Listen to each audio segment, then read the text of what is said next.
আসসালামু আলাইকুম ভাই, চলে আসবেন পনেরো বাজার। দৈনিক এখানে আড়া গরুর গোস্ত পাওয়া যায় মাত্র 650 টাকা কেজি। ঠান্ডু ভাইয়ের গোস্তর দোকান, চলে আসবেন পনেরো বাজার কালাই জয়পুর হাট। এখানে 650 টাকা কেজি আড়া গরুর গোস্ত পাওয়া যায় মাত্র 650 টাকা কেজি। চলে আসবেন ভাই পনেরো বাজার, যাদের আড়া গরুর গোস্তর দরকার। বৃহস্পতিবারে হাট, দুইটি আড়া গরু জমা করা হচ্ছে ভাই, দেখেন বৈকালে বেচা কিনার ভিড়। তাহলে চলে আসবেন পনেরো বাজার, এখানে দৈনিক আড়া গরুর গোস্ত পাওয়া যায়। চলে আসবেন পনেরো বাজার কালাই জয়পুর হাট।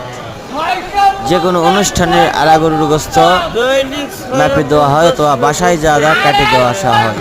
চলে আসবেন পনেরো বাজার কালাই জয়পুর হাট।